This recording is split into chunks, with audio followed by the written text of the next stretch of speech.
अस्सलामुअलैकुम dear students, welcome back to my YouTube channel art and learning with ACT। उम्मीद करती हूँ आप सब खैरियत से होंगे। अल्लाह आपको अपनी हिफ्ज़ ईमान में रखे। आज के इस वीडियो में हम करेंगे CS 304 प्रैक्टिकल के 2 क्विज़ अटैम्प्ट।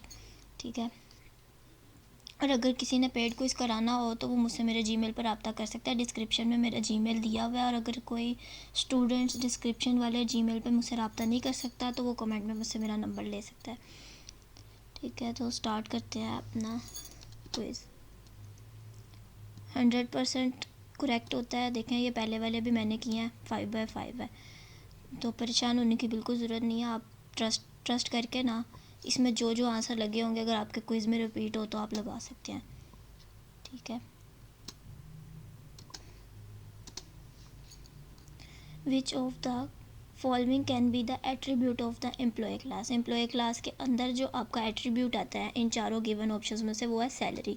क्योंकि उन्होंने हमसे एम्प्लॉय का क्लास पूछा, स्टूडेंट का नहीं पूछा। कोर्स भी स्टूडेंट का होता है, GPA भी स्टूडेंट का होता है, और रोल नंबर भी स्टूडेंट का होता है। तो एक जो एम्प्लॉय है वो किसी कंपनी में काम कर रहा हो तो उसे सैलरी मिल रही होती है। ठीक है, dash is the concept of extract common behaviours by using bottom to top approach. Generalisation जो आपका हैंड आउट्स में लिखा है उसके अंदर टॉप टू बॉटम भी लिखा हो सकता है और बॉटम टू टॉप भी, मगर आंसर उसका जनरलाइजेशन ही बनता है। ये आपको मैं कंफर्म भी एक बार करवा देती हूँ।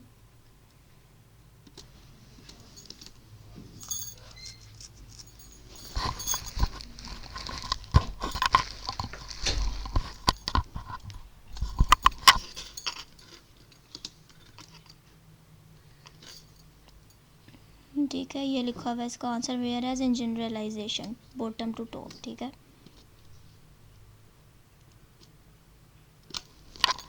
विच of the following is not true about constructor.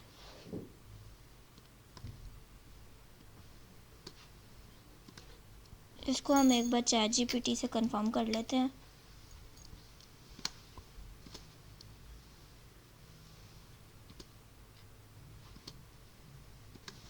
Constructor is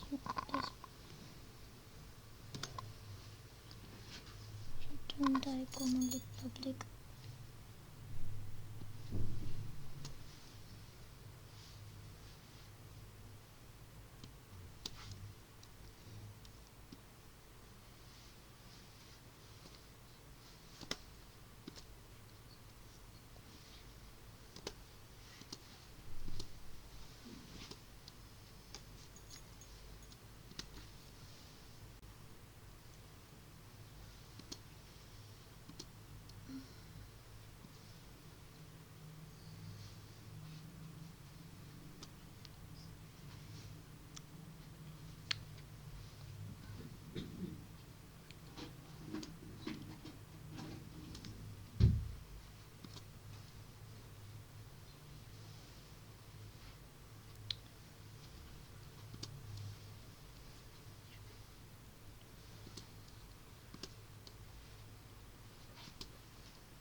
तो इसका मुझे कंफर्म नहीं मिला, इसका आपने एक बार खुद कंफर्म कर लेना, पर मेरे ख्याल से इसका आंसर यही है, ए वाला।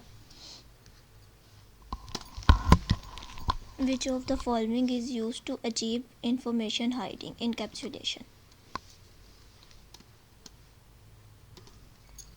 अ classroom class holds student, which of the following relationships best describe the above statement।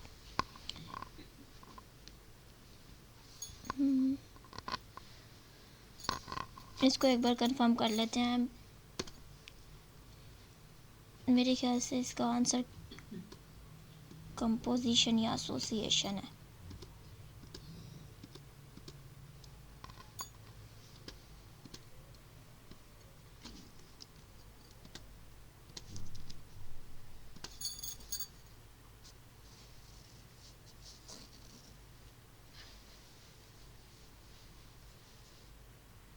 Association इसका आंसर है, ठीक है।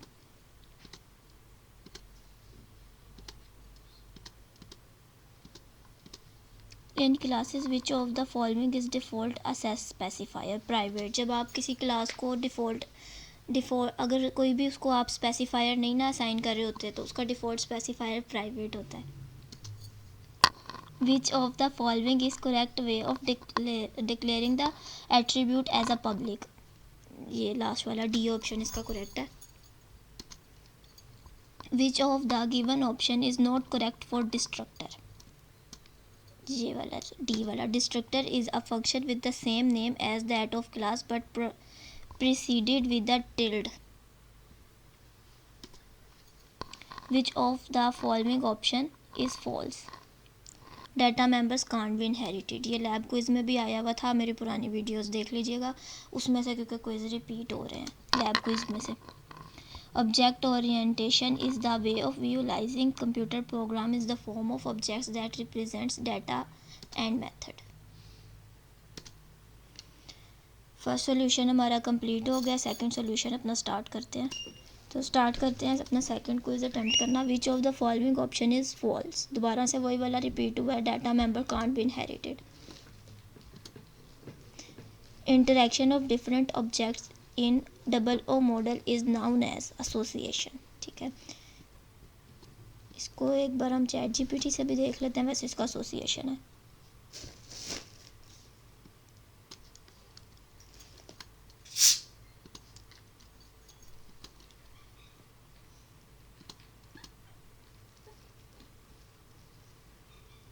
कोलैबोरेशन और एसोसिएशन का मतलब एक ही होता है, ठीक है।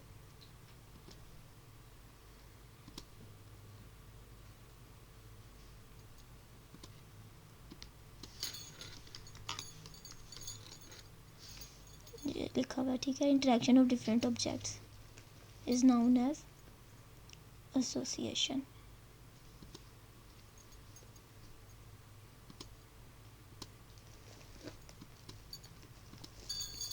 Which of the following is the default access specifier. ये भी रिपीटेड है कि प्राइवेट, जब कोई भी स्पेसिफायर असाइन नहीं हुआ होता तो ऑटोमेटिकली वो प्राइवेट में चली जाती है। Dash is a concept to extract common behaviour by using bottom to top approach. ये भी रिपीटेड है, इसका जनरलाइजेशन है, पहले ये वेरीफाई करवा चुकी हूँ। विच of the following concept deals with the security of data hiding. ये भी कंफर्म करवा देती हूँ, security.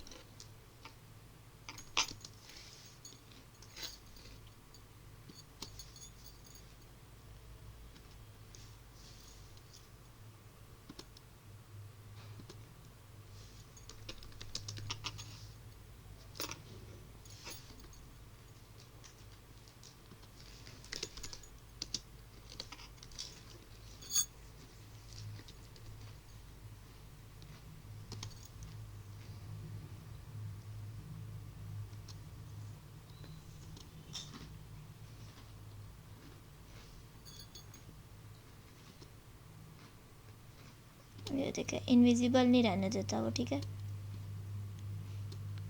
Can make data invisible. Invisible का मतलब यही होता है कि हाइड कर रहा है, सिक्योर कर रहा है उसको, तो उसको डाटा हाइडिंग कहते हैं।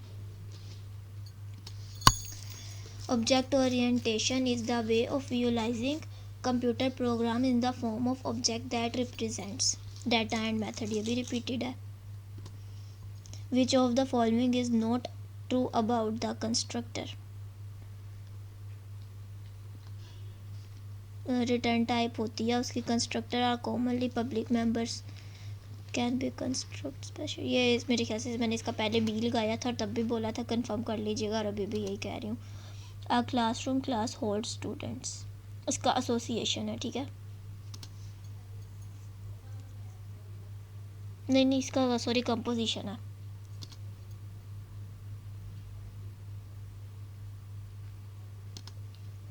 How many entities are involve in a ternary relationship? Exactly 3। People on book this type of relationship is known as one way association। One way association कहलाती है। कई लोगों ने इसका बाइनरी एसोसिएशन लगाया होगा, वो गलत है, वन वे एसोसिएशन होती है ये। सो ये थी आज की वीडियो। अगर आपको वीडियो पसंद आई हो तो मेरे चैनल को सब्सक्राइब ज़रूर करिएगा और वीडियो को लाइक ज़रूर करिएगा। और पेड क्विज़ और असाइनमेंट्स के लिए आप मेरे जीमेल पर मुझसे रब्ता कर सकते हैं। जीमेल मेरा डिस्क्रिप्शन में गिवन है। और जो वीयू के न्यू क्विज़ेज़ आ रहे हैं उसके अंदर ज़रूरी है कि आपने इतने लेसन करने हैं। जैसे MGT 301 के आपने 3 लेसन कंप्लीट करने हैं तो आप क्विज़ अटैम्प्ट कर सकते हैं। जो जॉब होल्डर्स हैं उनको ये करने में मुश्किल होती है तो वो अपना LMS मुझसे हैंडल करवा सकते हैं। ठीक है, ये भी किसी स्टूडेंट का जीमेल नहीं LMS है, तो ये भी मैं हैंडल कर रही हूँ। अभी इनका मैंने MGT का करना है क्विज़। मतलब 2-3 स्टूडेंट्स हैं जिनका ऑलमोस्ट सारा का सारा LMS मैं हैंडल कर रही हूँ। ठीक है, तो अगर आपने करवाना हो तो आप मुझसे जीमेल पर रब्ता कर सकते हैं। अल्लाह हाफिज़।